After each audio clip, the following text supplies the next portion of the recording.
Welcome to the deep dive. Today we've pulled together a stack of sources to analyze the latest diplomatic proposals and battlefield developments. We'll be focusing on the past 2 weeks of geopolitical shifts in Eastern Europe. Right. Our mission here is to give you a crisp, unbiased understanding of this evolving conflict and its international impact. And this deep dive is brought to you by ProWave AI. All the intelligence is generated by Stylo News, the AI-powered news application that gives you instant insight from hundreds of global sources. So let's get into it. The central pattern driving events seems to be a push for high-stakes peace talks. We've seen meetings in Abu Dhabi and Geneva. That's right. And the U.S. administration, specifically through its envoys, is pushing a contentious 19-point plan. The goal is to end this nearly 4-year conflict. A 19-point plan. So what's the core idea there? The main insight is that this plan prioritizes U.S. strategic disengagement. It's demanding some very significant Ukrainian concessions. Such as? Notably, territorial loss and a renunciation of any future NATO membership. It fundamentally shifts the dynamic of the Western alliance. Wait, if Washington is demanding territorial concessions, how are they framing that to their partners? And, more importantly, how is Ukraine reacting to this? Well, Ukraine is standing firm.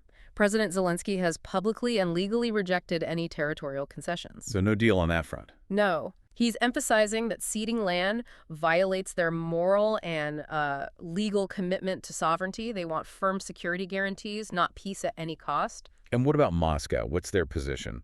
Russia's position, articulated by President Putin, remains completely uncompromising. They've rejected these external compromises. So the military objectives continue. Exactly. They assert their objectives will continue until regions like Donbass and what they call Novorossiya are fully secured by force. And just to clarify for everyone listening, Novorossiya refers to a historical Russian territorial claim over a huge area of southern and eastern Ukraine. Correct. So that diplomatic stalemate is, of course, set against some escalating warfare patterns on the ground. Russia has dramatically intensified its aerial campaigns. Massively. We're talking over 5,000 Shahed-type drones launched in November alone, all targeting critical infrastructure. These Shaheds, they're the relatively inexpensive long-range attack UAVs, right? That's them.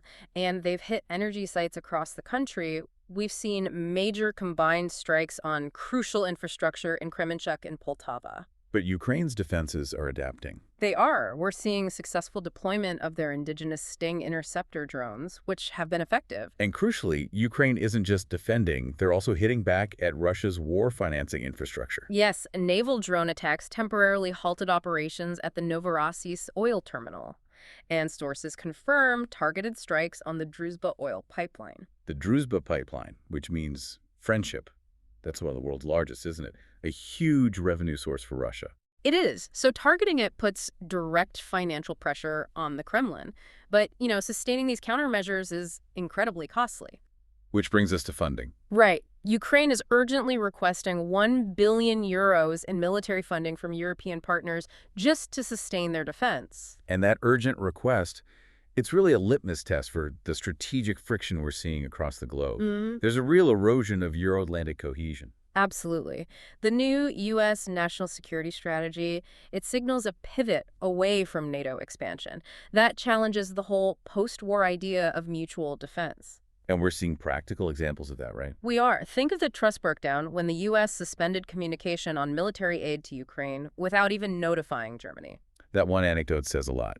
And this perceived U.S. unreliability, it's accelerating a European strategic shift. It is. European nations are now prioritizing independent defense efforts. They're increasing spending and launching initiatives like the EU's SAFE Fund, Which is designed to accelerate joint procurement of defense equipment. Exactly. Yet while Europe attempts to find its own way, the alliance is fractured internally. You're referring to Hungary's Prime Minister Orbán. Yes, he conducted a secret visit to Moscow, publicly advocating for Ukraine to become a buffer state. It just signals deep internal division. So looking at the near term, what are the critical developments you think people should be monitoring? Keep watching the military engagements in the east, especially near Pokrovsk. Diplomatically, the upcoming talks with U.S. envoy Witkoff will be telling. And the money. And the money. Most critically, that decision on the 1 billion euro funding request. Source sentiment shows Western allies all emphasize Ukraine's sovereignty, but they are deeply divided on the U.S. peace plan, especially since Russia remains so uncompromising. That comprehensive intelligence brief you just heard was generated by Stylo News. Stylo is a mobile and computer application that lets you download and customize personal intelligence-style briefs from hundreds of traditional news sources and platforms like X. You can subscribe to Stylo News to get AI-powered news on demand and personalize your intelligence feed. Just go to www.stylonews.com to start today.